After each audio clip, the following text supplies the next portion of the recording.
নমস্কার বন্ধুরা, কেমন আছো তোমরা? জয়ীর সংসারের একটি নতুন ব্লগে তোমাদের স্বাগতম। এখন সকালবেলা, তাই আমি আগে ঠাকুর ঘরের কাজ করে নিয়ে চলে এসেছি কিচেনে। বানাচ্ছি এখন বাটার টোস্ট, তাই ব্রেডগুলোকে এক এক করে টোস্ট করে নিচ্ছি। একদিকে মেয়েকে দেবো স্কুলের টিফিন, আর একদিকে ওর বাবাকেও দেবো অফিসের। তাই তাড়াতাড়ি করে এটা হয়ে যাবে বলে দুজনকে একই টিফিন আজকে দিয়ে দিচ্ছি।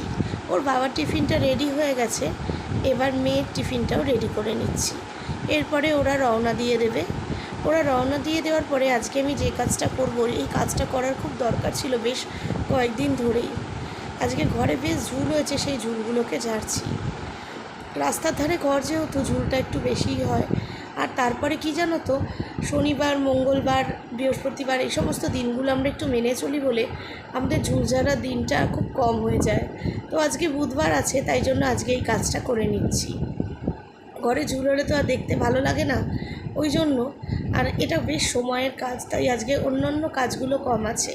আর এদিকে কাজগুলো বেশ আলগা হয়ে গিয়েছিল বলে কাছের দাদারাও এসেছে, সেই কাছের কাজটা করছে। তাই ঘরটা যখন একসাথে নোংরাই হবে, তাই আমিও ঝুলটা ঝেড়ে নিচ্ছি। একবারে পরিষ্কার করে দিলেই হয়ে যাবে। এদিকে ফার্নিচারগুলোও মুছে নিচ্ছি। রোজই মুছি ঠিকই, কিন্তু সেটা তো সম্পূর্ণ সব কিছু নামিয়ে সমস্ত করে একবারে তো সম্ভব হয় না। তাই আজকে একদম ভালোভাবে ডিপ ক্লিন করে সমস্ত গোছাচ্ছি। দেখো, এটা আমার শ্বশুরমশাই আর শাশুড়ি মায়ের ফটো, বাবা আর মায়ের ফটো। অল্প বয়সে সবার লুকটা কেমন থাকে আর বয়সের সাথে সাথে কতটা পাল্টে যায় বলো। আর এটা মায়ের বিয়ের ফটো, শাশুড়ি মায়ের।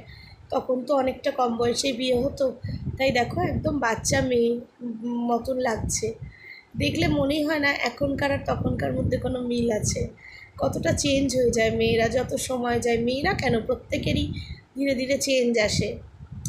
তবে মেয়েদের চেঞ্জটা একটু বেশি আসে, বয়স বাড়ার সাথে সাথে তারা আর একটু অন্যরকমই দেখতে হয়ে যায় বলো। দেখো, আমার টিভি ক্যাবিনেটটা পুরো মোছা হয়ে গেল, ভালোভাবে গোছানোও হয়ে গেল।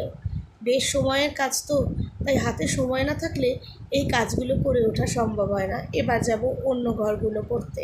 গুড ইভিনিং বন্ধুরা, দুপুরের পরে অনেকক্ষণ বাদে তোমাদের সঙ্গে কথা বলছি।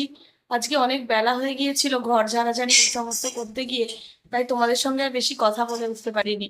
তাই ভাবলাম না, এখন আমার বন্ধুদের সঙ্গে একটু কথা বলে নিই। এখন গিয়েছিলাম একটু পার্লারে, মেয়ের একটু হেয়ার কাট করাতে। রোজ স্কুল থাকে বলে আজ যাবো কাল যাবো করে হয়ে ওঠে না।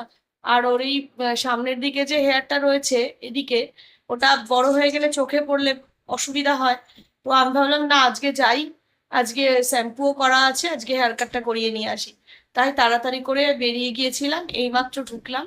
ঢুকে তোমাদের সঙ্গে আবার একটু কথা বলছি। আমিও গেছিলাম একটু আইব্রো করাতে, দুইজনে একসাথে গিয়ে করে এলাম। কাজটা কমপ্লিট হলো পার্লারে।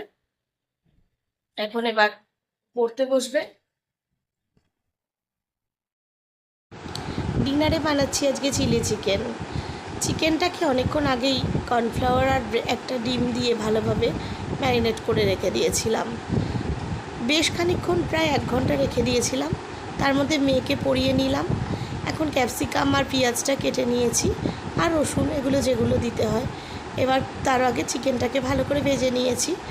আমার মনে হয় যেন সবথেকে সহজ চিকেনের রেসিপি আর খুব তাড়াতাড়ি হয় একমাত্র চিলি চিকেনটাই। তো এখন সমস্ত ভালোভাবে কষিয়ে নিয়ে সমস্ত সসগুলো দিয়ে দিচ্ছি। Soya sauce, chilli sauce, tomato sauce, আর তার সাথে দিয়ে দিলাম ভিনিগার। এবার একটু কর্নফ্লাওয়ার গুলে জল দিয়ে দেবো, ব্যাস চিলি চিকেন রেডি। আর আজকে রুটিটা আউটসোর্স করে নিয়েছি। অভিকে বললাম অফিস থেকে আসার সময় রুটিটা কিনে আনতে। রুমালি রুটি দিয়ে চিলি চিকেন খেতেও ভালো লাগে। আজকে ভিডিওটাই অবধি থাকলো। তোমরা ভালো থেকো, সুস্থ থেকো, সাবধানে থেকো। নতুন একটা ভিডিও নিয়ে তোমাদের সঙ্গে দেখা হবে। আর যারা ভালো লাগলে একটা লাইক করো, কমেন্ট করো। আজকের মতন